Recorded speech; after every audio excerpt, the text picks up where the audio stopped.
I feel like you could make the same criticism with the same rhetorical effect without using a slur, though. No, nothing has the same rhetorical effect as a slur. That's why they're slurs. They're special. The question is it more worth it? Holy shit! Some other comment, you're getting banned. I'm sorry. I don't know how many times I need to say this. Jesus Christ. I'm always reading chat. When you guys spam like 80 fucking times, check this out, link this. I'm just not giving you attention because that's what you're desperate for. I see everything. I can see from your username, your age, your height, your weight, your current location. I can see everything, okay? I am omniscient, all right? When you just spam, all it does is tell me that you don't care whether or not I actually want to open your link, just that you want to be noticed. The issue is, I was actually really enjoying the discussion, but seeing people in chat scream like, "This isn't it, Vaush, you're gonna get canceled again," actually really fucking pisses me off. I'm gonna start throwing out bans for that. That shit pisses me right the fuck off. I took away the neat emote specifically so you guys wouldn't engage in that behavior. I'm sorry, now I feel like an asshole. Hyena, can you unban that person? You got blown the fuck out. Have you considered having streams when you bring people in for discussions like that, like 3 to 4-way conversations or something? Honestly, on woke issues, nah. It's useless to have these conversations because everyone's too interested in posturing. Well, Venom Jesus, I don't say retarded in debates or conversations anymore. But just because I don't do it for optics purposes doesn't mean that I can't have a nuanced conversation on the purpose of language and the likelihood of adjusting, like, ableist discourse in the future. You can check over every video that's been published out of this channel for like the past year. You're not going to find the R-slur anywhere. Well, unless I'm reading it out, somebody else said it, or we're specifically talking about the context of the word or some other contextually relevant use or something like that. Do you think the historical roots for a word are relevant to their current meaning? Only if, nah, that shit's only relevant if people want them to be, you know? If historical context suits a person's agenda, they'll make an argument based on it. If it doesn't, they won't. Most words have some fucking weird, stupid historical context. Words we find innocuous and words we don't. It's whether or not we currently associate them with X or Y that is, you know, that is relevant. Ah, that dude got fucking blasted! The guy with the fucking burger hat, did you see that? Proud of you for using the R-slur less, Mr. Vaush. See, stuff like that really pisses me off, too. Why patronize? If I wanted to, I could just go back to saying the R-slur whenever I wanted, deal with the chat hate for like 2 weeks, and it probably wouldn't affect my channel in the slightest. I don't because I understand the optics, not because it was some superhuman exertion of self-control.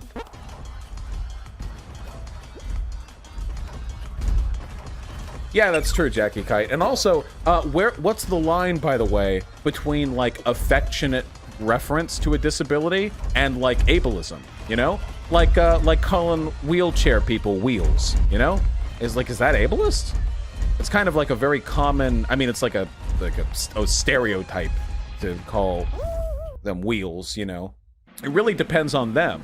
But that's the thing. Does the nature of a bigoted comment change based on whether or not the marginalized individual says they're okay with it? That's kind of weird, though, isn't it? Like, you say it depends on the context, but we would never say, is darky like a bad thing to say about black people depending on the context? You would say, well, it's always bad, and some people are just okay with it even though it's bad. You know? There's a lot of weird variance here. What's your opinion on using words like autistic to describe someone who's being stupid? Well, autistic people aren't stupid, so that's kind of weird. If a person's being dumb, like they're not processing information very quickly or whatever the fuck else, that's not an autistic thing. Autistic people aren't, like, dumb. Autistic people have trouble reading social cues, and they have some other occasionally odd or, you know, weird idiosyncratic tendencies when it comes to behavior or preferences or stuff like that. Oh, processing issues can indeed be a part of autism. Yeah, that's true, but it's usually... that's true. But it doesn't usually show in, like, a dumb way. What do you think about non-binary people? If you've watched my content for any length of time, then you know I hate non-binary people. It's true. There is no content I've ever produced that indicates a support for non-binary people, okay? Aren't most autistic people good at math and shit because of how they function or was they lied to? That's a little bit of a stereotype. It's more that autistic people tend to get really focused on very certain types of learning and very certain subjects. That can be math, but there are other things too. The reason why I'm really good at public speaking is because I developed an interest in it, in an autistic way, that a lot of other autistic people develop for other, you know, subjects. I know it's a joke, but that really hurt. Proto, that can't hurt.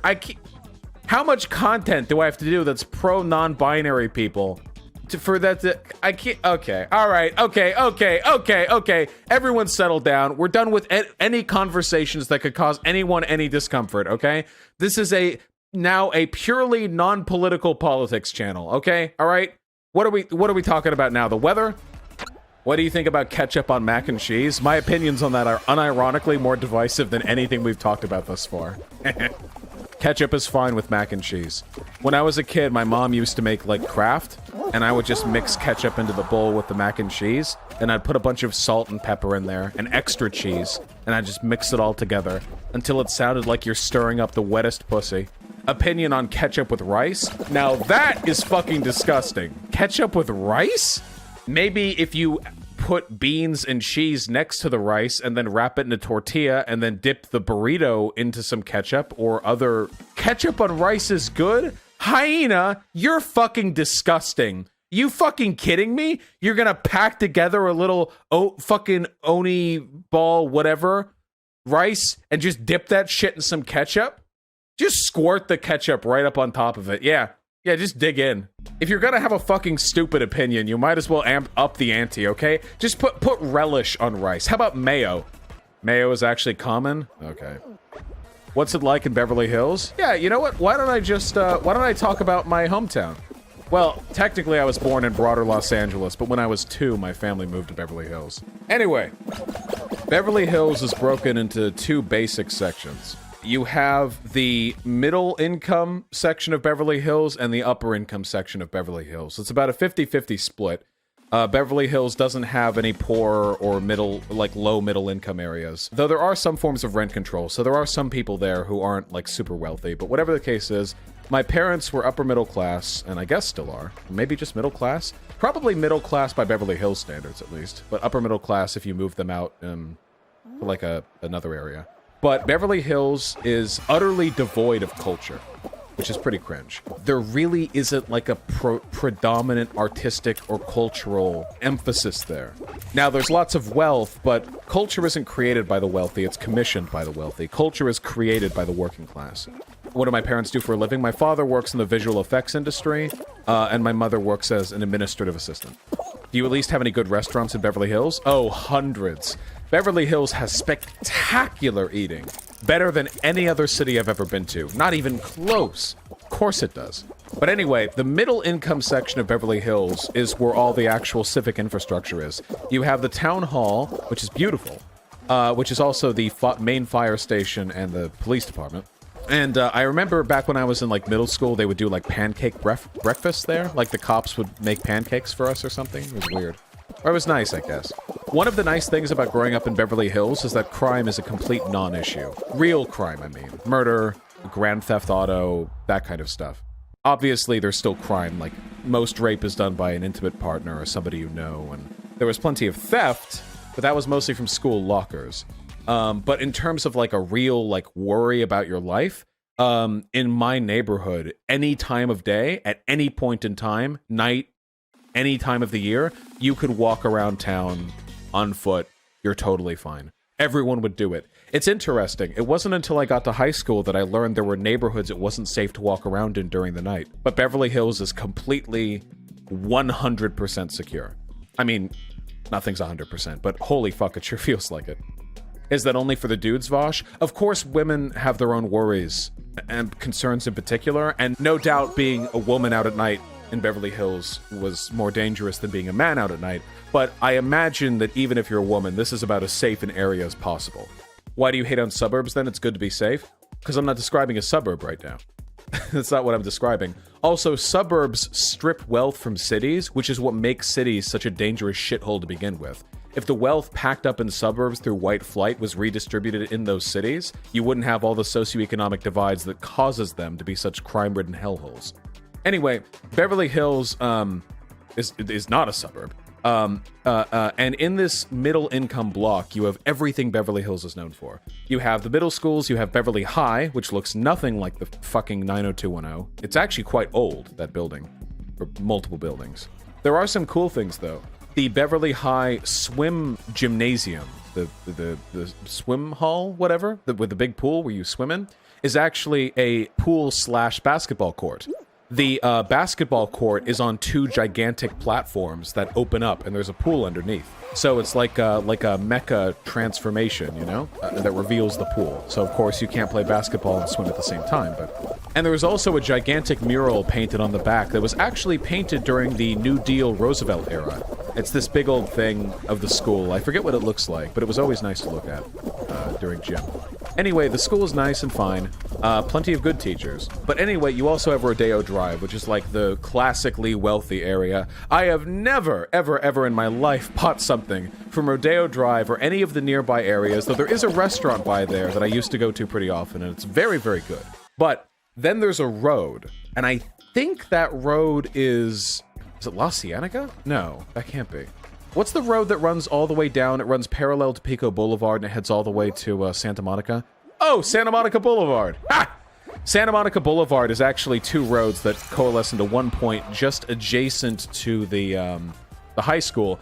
And that road divides the wealthy from the middle-income portions of Beverly Hills. And if you get past that point, you enter this hilly, mountainy area of the city that is obscenely wealthy. Just absurdly wealthy. It's like, you've seen Parasite, right? You know how Parasite had the wealthy mountain homes where you'd walk around like these winding footways that would lead to like these personal fortresses and stuff like that? That's what that area is like. I've never lived there. Though there were a couple of times that I went in those mansions because I had to do some school classwork with a child of a wealthy family. And this is like a private tennis court wealthy, you know.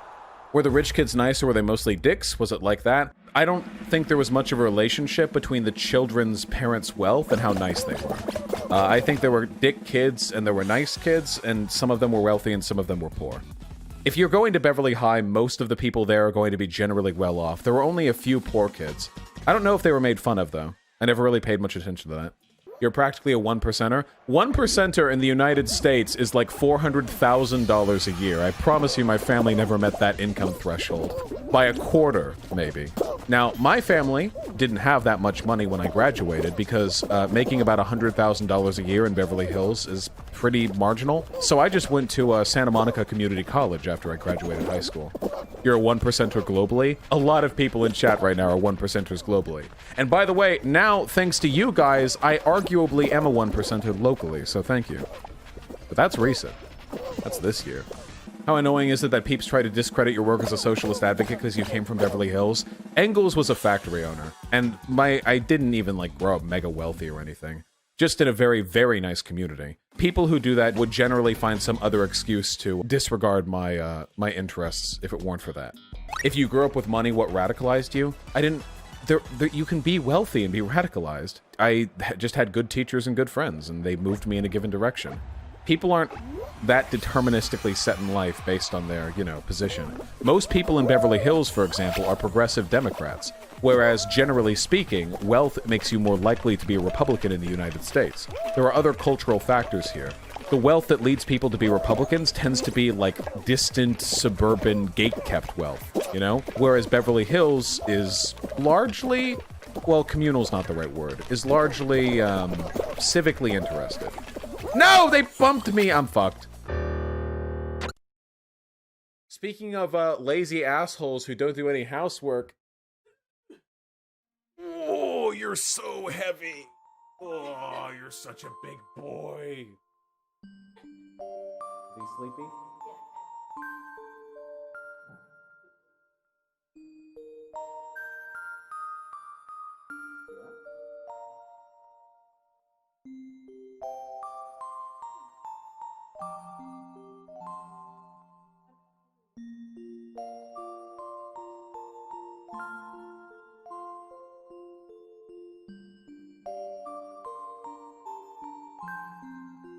Oh, sorry.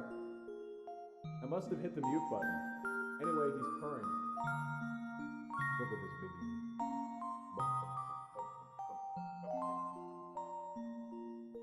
Very cute.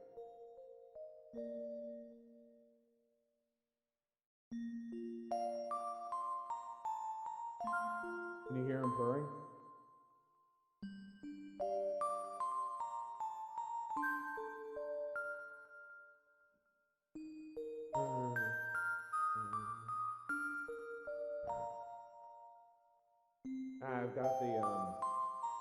I've got the noise detection to, Oh, you heard it? Ooh. Pretty loud out here. Just,